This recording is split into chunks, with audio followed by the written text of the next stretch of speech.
আসসালামু আলাইকুম। আমি জিয়া রহমান আমার কুকিং চ্যানেল থেকে আপনাদের সাথে আবার একটা ব্লগ শেয়ার করছি। আশা করছি আপনাদের কাছে অনেক ভালো লাগবে। ঘুম থেকে উঠে এই ছোট মেয়ে আমি আর আপনাদের ভাইয়া চলে যেতেছিলাম একটা মার্কেটে।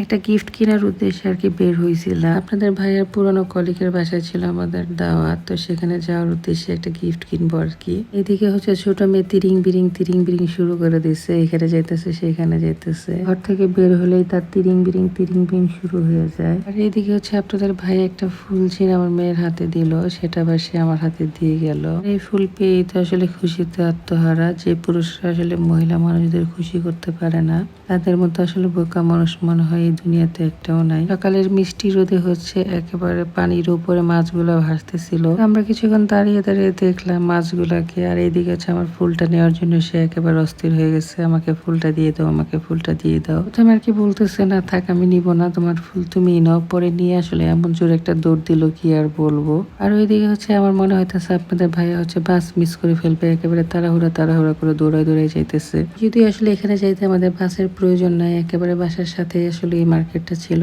আমি আসলে কোথাও গিফট নেওয়ার ক্ষেত্রে দেখা যায় আমার কাছে কেন যেন হাড়ি পাতিল গুলো অনেক বেশি সুন্দর লাগে। আসলে দেখা যায় যে কোনো অনুষ্ঠানে অনেকগুলো ফ্যামিলি একসাথে দাওয়াত দেওয়া হয়। আর এদিকে সবাই আসলে ছোট সংসার, অনেক বড় সংসার না। আর এত ফল খেয়ে আসলে শেষ করা যায় না, প্রচুর ফল আসলে অপচয় হয়, নষ্ট হয়। তো দেখা গেছে এই ধরনের গিফট আসলে দিতে আমার অনেক ভালো লাগে। দেখা যায় এটা অনেকদিন পর্যন্ত ব্যবহারও করা যায়। গিফট কিনা শেষ করে বাচ্চাদের জন্য কিছু কাপড় চোপড় কিনে নিলাম। আসলে একই সাথে আসলে জামাইকে ছোটখাটো একটা বাড়ি দিয়ে দিই আর কি। মাঝে মাঝে দেখা গেছে এক কাজ করতে গেলে 2-3টা কাজ একসাথে করে আসি।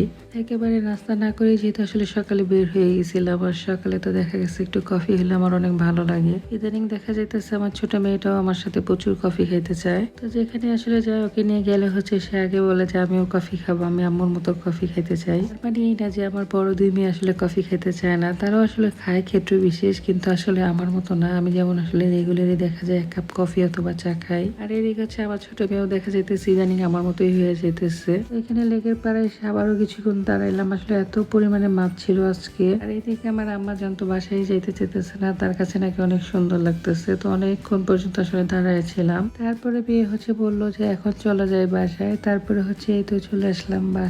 তারপরে বাসায় এসে নাস্তা করার উদ্দেশ্যে বসে পড়লাম। আর এদিকে আমি শক্ত মুরগি রান্না করছিলাম, সেটা দিয়ে ব্রেড দিয়ে খাইতেছিলাম। এর সাথে আবার ছোলা বুটের যে ডালটা আছে সেটা আসলে রান্না করছিলাম। আর এই ছোলা বুটের ডালটা দিয়ে আসলে পরোটা খাইতে অনেক বেশি ভালো লাগে, যদি আসলে পরোটাই বানানোর ইচ্ছা ছিল সকালে। তারপরে এটা খাওয়া দাওয়া শেষ করলাম। শেষ করার আসলে অনেকক্ষণ পরে, প্রায় 3টা 3:30টার পরে আসলে আমরা গেছিলাম ভাইয়াদের বাসায়। আমরা আসলে আজকে সকালের নাস্তাটা এত লেট করে করছিলাম যে আমাদের কোনো রকম ক্ষুধাই লাগতেছিল না। আর আমাদের শহরটা তো অনেক ছোট, আর সবার বাসাও অনেক কাছাকাছি। তারপরে তো হেঁটে হেঁটে চলে গেলাম ভাইয়াদের বাসায়। আর ভাবির হাতের অনেক মজার রান্না আসলে খেয়ে আসলাম। আর এখানে যতগুলো রান্না দেখতেছেন সে নাকি একাই আসলে নিজের হাতে রান্না করছে।